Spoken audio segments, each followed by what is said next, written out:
Shalom price Lord. சிலுவின் உண்மைகள். இன்றைக்கு ஒரு வசனத்தை வாசிக்கலாம். 1 கொரிந்தியர் 15ஆம் அதிகாரம் 20வது வசனம். கிறிஸ்துவோ மரித்தோரிலிருந்து எழுந்து நித்திரை அடைந்தவர்களின் முதல் பலனானார். இன்னைக்கு நம்ம பார்க்கிற தலைப்பு முதற் பலனா ஈஸ்டரா. ஆமென். இது என்னங்க புதுசா முதற் பலன்? இது புதுசு இல்லைங்க, ரொம்ப பழசு. ஆமென். வேதாகமத்துல தேவனால சொல்லப்பட்ட பண்டிகை தான் இந்த முதற் பலன்கள் பண்டிகை. கிறிஸ்துக்கும் இந்த முதற் பலனுக்கும் என்னங்க சம்பந்தம்?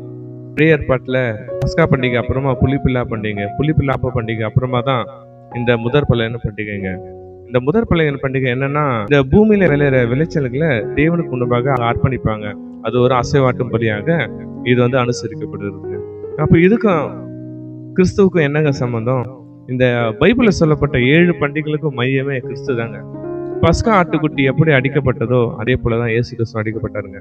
புளிப்பில்லாத அப்ப பண்டிகை 3 நாள் எப்படி அனுசரிக்கப்படுமோ அதே போலதான் இயேசு கிறிஸ்துவும் நம்முடைய சரீரத்துல கரையில்லாத பாவமில்லாத 3 நாள் ஒப்பு கொடுத்து பூமியின் வயிற்றுல இருந்தாருங்க. அதுக்கப்புறம் வர பண்டிகை தான் 3வது பண்டிகை, முதற் பலன்களின் பண்டிகை. அப்போ முதற் பலன் பண்டிகையில பூமியிலிருந்து முளைத்தெழுகிற எப்படி கடவுளுக்கு அர்ப்பணிச்சாங்களோ, நம்முடைய ஆண்டவராக இயேசு கிறிஸ்து தான் முதலாவது உயிர்த்தெழுதலின் முதல் பலன் ஆனாருங்க. அப்போ ஆண்டவர் இந்த உயிர்த்தெழுந்த நாள்ல உயிர்த்தெழுந்தாருங்க. அப்போ இன்னொரு வார்த்தை சொல்றாங்களே எல்லாரும், என்னது இல்லை, ஈஸ்டருங்க.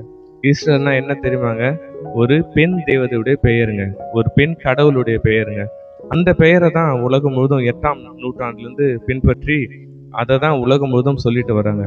அது ஒரு ஜெர்மானிய கட்டுக்கத்துல எழுதப்பட்ட ஒரு பெயருங்க. ஆனா இந்த இயேசு கிறிஸ்துவின் உயிர்த்தெழுதல் அந்த பெயரே மறந்து இன்னைக்கு உலகம் முழுவதும் ஈஸ்டர் என்ற அந்த விக்கிரக பெயரை சொல்லி கொண்டு இருக்காங்க. சங்கீதம் 16ஆம் அதிகாரம் 4ஆம் வசனத்துல தாவீது சொல்றாரு, அந்நிய தெய்வங்களுடைய பெயர்களை என் நாவினால் நான் உச்சரிக்க மாட்டேன். இன்னையிலிருந்து நம்மளும் ஒரு சின்ன டிசிஷன் எடுக்கலாமே. இனிமேல் நம்மளும் அந்த விக்கிரகத்தின் பெயரை உபயோகிக்காம நம்ம சின்ன ஒரு மாறுதலாம் சொல்லலாம. முதற் பலன் பண்டிகை, ஆமாங்க, இது கொஞ்சம் கஷ்டமா தான் இருக்கு, இருந்தாலும் பரவாயில்லைங்க. நம்ம இன்னொரு மாறுதல் என்ன சொல்லலாம்? இயேசு கிறிஸ்துவின் உயிர்த்தெழுதலின் வாழ்த்துக்கள். ஆமென்.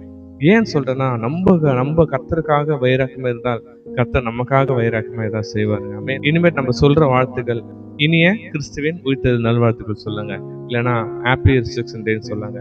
இதனால கர்த்தருக்கும் மகிமை உண்டாகுங்க. சேர்ந்து நீங்களும் இதை கடைப்பிடிக்க விசுவாசிக்கிறீங்க. தேங்க்யூ. ஷாலோம். God bless you.